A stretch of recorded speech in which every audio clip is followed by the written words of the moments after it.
Capítulo 38. Não se tratava apenas de uma ou duas dúzias, mas sim de centenas que enchiam a praça.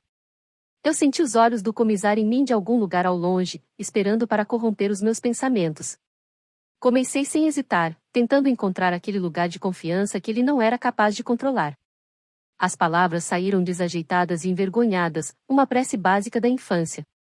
Tentei novamente, cerrando os olhos, buscando, com a respiração lenta e profunda, esperando e esperando, com o desespero se insinuando, e então ouvi alguma coisa. Música. O distante e fraco puxão na corda de uma citara. A citara da minha tia. E então o cantarolar da minha mãe ergueu-se. Acima desses sons, com seu eco melancólico que flutuava pela cidadela, a música que fazia com que até mesmo meu pai interrompesse seus deveres. Virei a cabeça, permitindo que tocasse através de mim como se fosse a primeira vez, e as palavras automáticas desapareceram. Minhas memórias sagradas começaram na forma de locuções, uma melodia sem palavras que acompanhava a música da citara, cada nota emitindo as batidas da criação, girando em minha barriga, uma canção que não pertencia a qualquer reino e a qualquer homem, apenas a mim mesma e aos céus. E então as palavras vieram, um reconhecimento de sacrifícios e da longa jornada de uma menina, e beijei 2 dedos, erguendo-os aos céus, um para os perdidos e um para aqueles ainda por vir. A música ao longe ainda parecia ecoar pelas altas muralhas de pedra que me circundavam, separando-me das pessoas lá embaixo. Começo da noite. Hora de ir para casa, mas, em vez disso, eles permaneciam ali. Uma voz disse: "Conte-nos uma história, princesa de Morrigan. Conte uma história a eles, Geselia." Ali estava ela, a apenas um braço de distância de mim, uma aparição sentada na parede, mas, ao mesmo tempo, sólida. Inabalável. Seus cabelos formavam uma trilha ao longo das pedras, remontando totalmente a outro milênio. Conte a eles uma história. E então eu fiz isso. Contei a eles a história de 2 irmãs. Reúnam-se aqui perto, meus irmãos e minhas irmãs, escutem bem. Pois há apenas uma história verdadeira. E apenas um futuro verdadeiro. Era uma vez. Há muito, muito tempo. 7 estrelas que pendiam no céu. Uma para chacoalhar as montanhas. Uma para revirar os oceanos. Uma para afogar o ar. E 4 para testar os corações dos homens.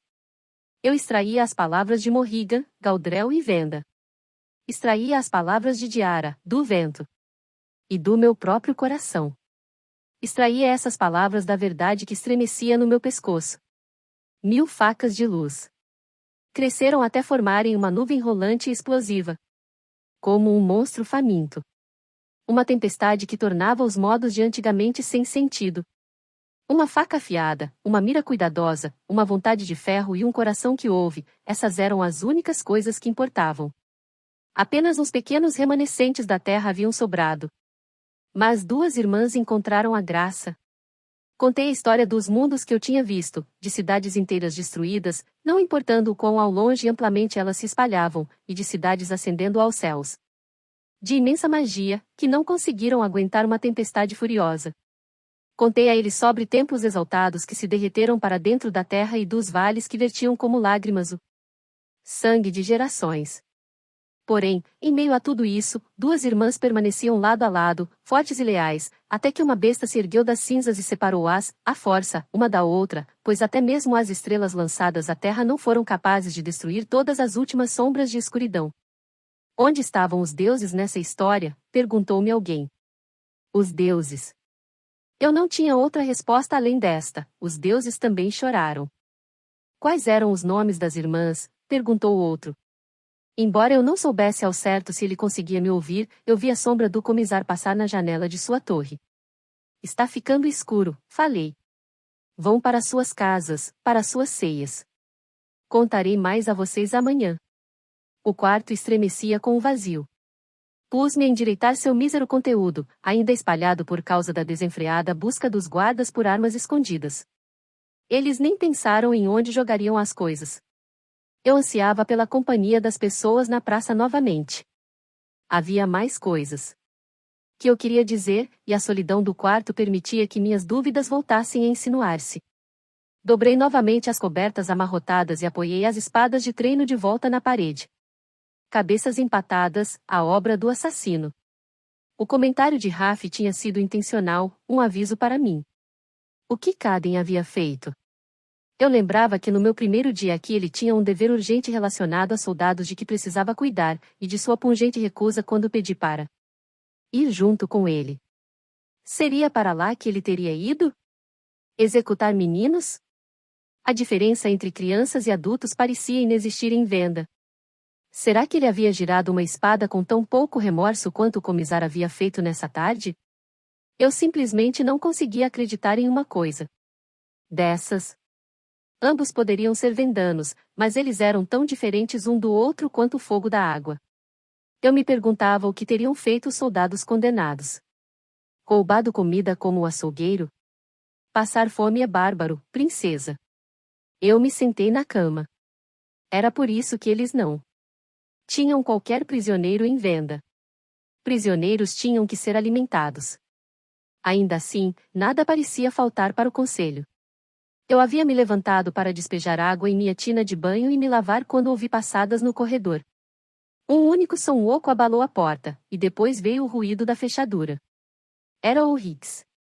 Ele abriu uma fenda na porta de apenas alguns centímetros, apenas larga o bastante para dizer: o comissário deseja sua presença. Vista o púrpura. Estarei aqui fora esperando. Ele fechou a porta para que eu pudesse me trocar. Era cedo demais para a refeição noturna no saguão do Sanctum, e Calanta sempre era enviada para me buscar. Ou o próprio comissário batia com força à porta. Nunca o Hicks. Use o púrpura. Um outro vestido que deixava à mostra o cava, feito de retalhos de camurça tingidos com tanis. Peguei o vestido dobrado da pilha que estava em cima do baú e esfreguei o couro macio por entre os meus dedos. Alguma coisa não está certa. Mas nada estivera certo por tanto tempo que eu não tinha certeza de por que uma preocupação fazia diferença. O Hicks não me levou para a câmara particular do comissário como eu esperava, e quando perguntei a ele aonde estávamos indo, ele não me respondeu. Ele me conduziu até uma parte remota do Sanctum, descendo por estreitas escadarias que se curvavam em uma ala onde eu nunca havia estado antes. As escadas esvaziavam-se em um grande e redondo vestíbulo parcamente iluminado com uma única tocha. Havia uma pequena porta em uma reentrância e corredores em cada um dos lados, os quais desapareciam na escuridão. Antes de chegarmos à porta, ela se abriu, e um punhado de lordes de quadrantes, chevdars, governadores e ratas saíram dali. Esse não era o conselho. Malise estava entre eles, e, embora eu esperasse por um largo sorriso presunçoso no rosto dele, todos estavam com expressões seguras de si enquanto passavam por mim. Quando eles haviam desaparecido em diferentes direções pelos corredores abaixo, o Hicks me cutucou em direção à sala. Entre. Apenas uma pontinha de luz passava pela entrada aberta, um brando tremeluzir dourado. Que os deuses me ajudem. Beijei meus dedos, que tremiam, ergui-os no ar e segui em frente. Uma pequena vela iluminava uma mesa no centro, deixando o restante do aposento no breu. Eu vi o parcamente iluminado perfil do comissário sentado em uma cadeira, com as botas apoiadas na mesa, deliberadamente me observando enquanto eu ali entrava. A porta bateu com tudo atrás de mim. Você vestiu o púrpura, disse ele. Que bom. Como você consegue ver isso no escuro? Ouvi o gentil inalar da respiração dele. Conseguindo. Você realiza reuniões secretas em câmaras escuras agora?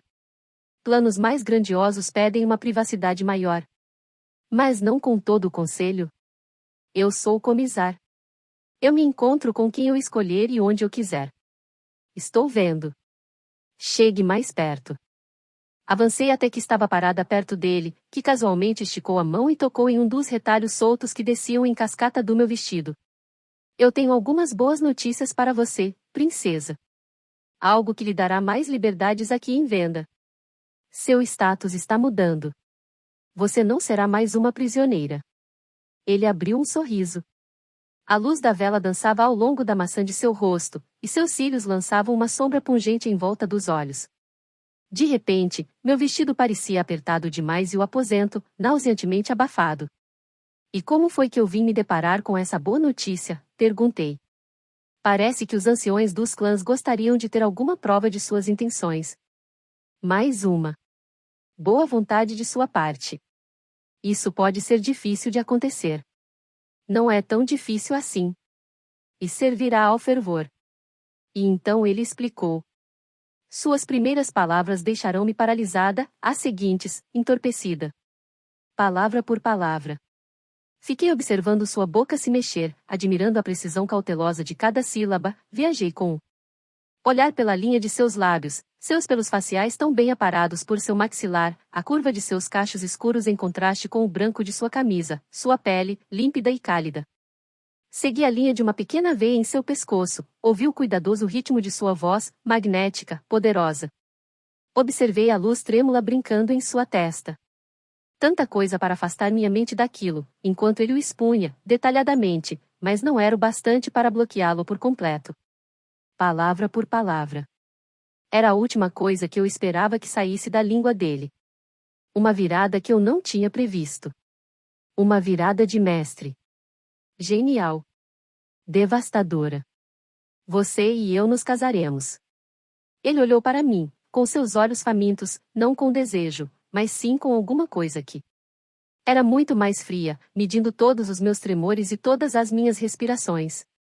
Eu tinha certeza de que ele podia ver o meu sangue sendo drenado para os meus pés.